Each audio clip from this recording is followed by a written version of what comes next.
should've lived back in a bit, meditate, I think I should. No, we ain't friends, got me on. What's going on, guys? Bryson Fitz Records. We're back in another video. In today's video, we got the long-awaited and anticipated, my favorite top 10 albums of the year. You know, it's a little bit late, you know what I'm saying? A lot of people did their top 10s, you know, before the year ended, but I waited for after the year. A lot of these YouTubers and stuff, you know, they're scared of that January ad revenue. And me, I'm not scared of that January ad revenue. Okay, well, honestly, the reason why I did not do this early is because I was waiting for Carti to drop. Thought maybe he'd drop before the year ended. Obviously, that didn't happen. So we're here now, and I'm just gonna go through this list and kind of make it a more conversational thing. And we're gonna go through the track list of each of these and some of my favorite tracks on it and why I like the album so much. So without further ado, we gonna get right into it. Starting with number 10, we got No Stylist plus Ultra from Destroy Lonely. Yo, my boy keep a Glock in the K with him. So just looking at the track list here, I decided to include the deluxe version as well because it did add some extra tracks and I like all those tracks. But just looking at the track list, I mean, this is just classic. I mean, I don't mean to say classic, but this is one of my favorite from the underground this whole year, as you'll see. And just like, there are some great songs here. Destroy Lonely really showed his artistry on this album and, you know, how he's going to evolve on the Carti label, showing that he's not just a Carti clone. And just looking at the track list, I mean, some of my favorite songs here, we have Veteran, Carson, that shit go crazy, you know what I'm saying? Turn It Up, so hard. Self-titled track, so hard. Fake People, hard. Like, this album is good, this album is hard. There's a lot of diversity on this album, and that's why it's in my number 10 spot. One of my favorite from the underground this year. And next, moving into my number 9 spot, we got Carson, Extended. I put that hoe in Porta after I made a house. So yeah, I know you're saying, you know, Destroy Lonely, Carson right next to each other, and how do I think X is better than No Stylist? Because that seems to be a hot take. I just do. Alright, I think Destroy Lonely is actually a better artist, but this project from Ken is great. I like pretty much every track on here. I mean, MDMA with Lone Goes Crazy, X Goes Crazy, Please Don't Blow My High is so fucking good, Gems is so good, New is so good, Freestyle 2, Freestyle 3, Freestyle 1, Fuck 12, Murder Music, Destroy Lonely, Delinquent, Homicide Gang. I mean, this album is my favorite from the underground. I mean, it's the highest on here in the underground. The rest aren't really underground albums per se, but as far as like this new wave of the underground, this is my favorite to come out this year. Absolutely love everything on it. Lookbook is so hard as well. I mean, this album's good. This album's fire. He's definitely more like Carti than he is Destroy Lonely, if that makes sense. Destroy Lonely isn't as much like Carti, but Carson does have his own sound, and he's definitely finding a niche and evolving with his projects, even if people don't seem to agree with that. I think he is, you know. This project's a lot different from Project X and his other releases, so I definitely applaud that. So, number 9 is my Carson spot. Now, number 8, we got coming in Love for Rent by Smino. Now, this album is just smooth. Just looking at this track list right here, 90 Proof J. Cole, one of my favorite songs of the year. Pro Freak, so good. This song is just straight vibes. It's a lot different from these first two albums I went over, that's for sure. I don't even know what genre to really put this album in, but this is mainly like a hip-hop kind of tier list. That's the only really music I kind of dive into this deeply, so that's what it is. Defibrillator, so hard. Garden Lady, really good. Settle Down. Pudgy with Uzi. God, it's so hard. One of my favorite songs of the year right there. This is a great album, smooth album. If you're into kind of that R&B, kind of more chill hip-hop sound, definitely check this out. One of the greatest of the year in that sound for sure. Coming in at number 7, we got 10 by Westside Gunn. That bitch right there with the fatty, how you in the hood? This album is the best Griselda release of the year in my opinion. I listened to all of them and I liked all of them a pretty large amount, as you'll see in the honorable mentions. That'll be coming up later, but something about this album is just crazy. I mean, the features on here, just I don't even know. Westside Gunn is the best hip-hop curator in the game. I mean, just look at this track list, man. Just look at these features.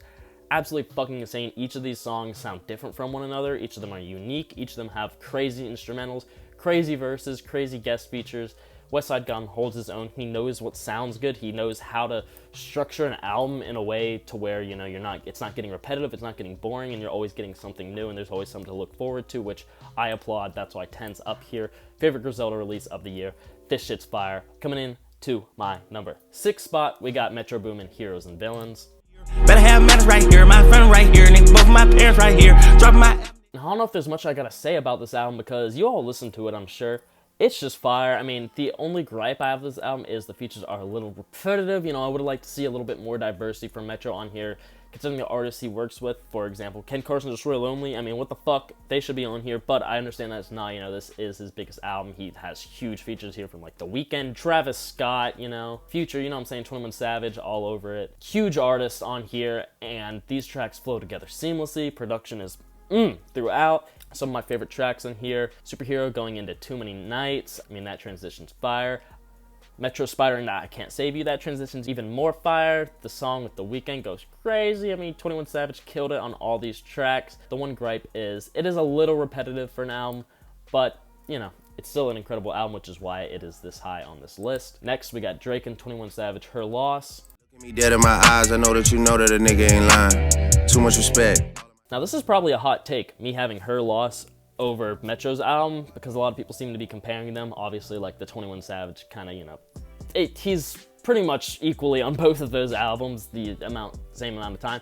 But something about Her Loss is just great. You know, the replayability is like, I'm looking at every song right here that I'm scrolling through, and I'm fucking with pretty much every song in here. I mean, some of my favorites, Privileged Rappers, So Hard, Back Outside Boys and Lil Yachty, Ad-Libs go crazy, On BS go crazy, Pussy Millions, Travis Scott go crazy, Broke Boys go crazy, More M's is hard. I mean, this is a really good album. Okay, this is a really good album. Unexpected album for sure, and thoroughly enjoyed it. Not much to say here, you know, if you've all heard this album, if you're on here, you all have seen the memes and stuff. Shit's hard. Shit was definitely a moment for sure. Next in my number 4 spot, we got Denzel Curry, Melt My Eyes, See Your Future. Clear a path as I keep on walking, ain't no stopping in this dirty.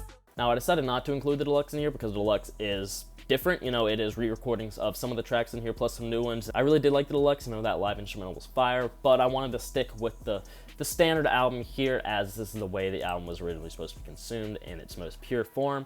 And just the way this album is structured, I mean, it is damn near perfect, the structuring this album. I don't think it's a perfect album, but just the structure of it, just listening from this album from front to back is incredible. It really is. It is probably my favorite album to listen to front to back from this year, because it's all just so concise. It all has a theme, you know, it brings you to a world almost, and that world's a little bit hard to explain, but Denzel Curry is not a stranger to making albums like that. I mean, Planet Shrooms, 32 Zell back in the day, that transported you to a whole different world, and this one definitely does as well. Some of my favorite tracks in here, X-Wing, The Smell of Death, Ain't No Way, Troubles with T-Pain, it is just so good. Sanjuro, oh, it's so hard.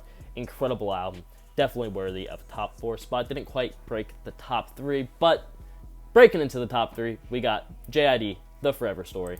Shit you would light with a lighter, fuck a lighter, I can light on the stove, dark at night, I drop a log in the fire. Now, let me just say, this album, man, I was anticipating this album for years and years. Jid hadn't dropped a solo project since 2018 with DiCaprio 2, and he delivers with The Forever Story. Phenomenal album, definitely top 3 worthy, you know. This list this year was hard as fuck to make. There was so much great music, but just, this album is a story. It's about Jid opening up to himself, being vulnerable, emotional. I absolutely loved it. The features on here performed extremely well. Some of my favorite tracks here, Louder 2, Just in Time, Stars. You got fucking Yassine Bey, Mos Def on this album, you know what I'm saying? Brothering him with Dirk, Surround Sound, crazy. Oh, Can't Punk Me with Earth Gang. Don't even get me started on that track. This album is full of gems. Dance Now, even Raydar. I can't even look at this track list right now. I can't. It's that fucking good. But yeah, that's our number 3 spot. Coming into the number 2 spot, top 2 album of the year. You guys probably saw this coming. You guys know me. You guys know what artists I like. We got Logic, Final Days. Fuck about the metrics. Roll up in a Beamer, Bentley, Lexus. Logic, stay connected. Now, I could sit here and talk about this album all day if I wanted to, but if you're watching this, you're probably familiar with this album, you're probably familiar with my content, stuff like that, so you would know that I fucking love this album. Logic showed out again, you know what I'm saying? Phenomenal album. 30 tracks, alright, but most of these are skits, and even the tracks that aren't skits are pretty short and they're straight to the point. Instrumentals is flawless throughout here. Logic did a lot of it himself, if you didn't know that. But this is absolutely fucking crazy album. I mean, it is not like a concept album. There's not really that many like themes throughout the album, but as far as an album itself, it's really grown on me. I feel like I like this album more and more every day because it's just so replayable. The features on here is one of the most stacked feature lists of the year, in my opinion. I mean, motherfucker, you know, you got some of the, this is some classic shit, man. Logic is rapping at a level that he has not rapped for in years, and we know that. The closest thing that comes to this is really No Pressure. I do think No Pressure is a better album, but as far as, you know, rapping ability, this album takes the cake, man. I mean, he's finding these pockets, these flows, and if you don't think Logic can rap well by the time you hear this album, you just don't know what you're talking about. But, you know, that's enough with that. You guys know I love Vinyl Days. You guys know I love Logic. You guys know I think he really showed out this year. Can't wait for what next year has to hold, but he did not crack the number 1 spot. But before we get into that, I'm just gonna flash on the screen some of my honorable mentions, you know what I'm saying? Some of these albums, you know, were in rotation. Every album on here I definitely had on rotation for multiple weeks that I was playing multiple tracks from that I thoroughly enjoyed, majority of the tracks on the albums. And I just wanted to kind of include those because I listened to most of the hip-hop releases this year. There are definitely some that I missed out on, unfortunately, but this is most of the albums that I really enjoyed, so I just kind of wanted to show you guys that. But breaking into the number 1 spot, you guys probably saw it coming if you got this far in the video and you're wondering where this album is.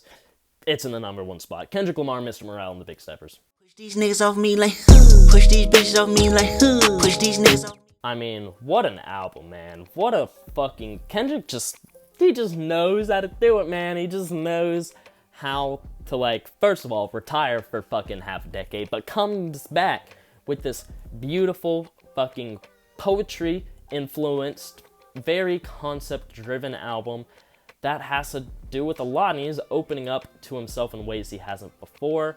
And, you know, whenever Kendrick drops, it's a moment, you know, it's not just going to be an album full of rap songs, it's going to be a piece of art that you can listen to in full and take a lot away with that, and then listen to it years down the road and take more away from it that you missed the first 100 times you listened to the album. You know what I'm saying?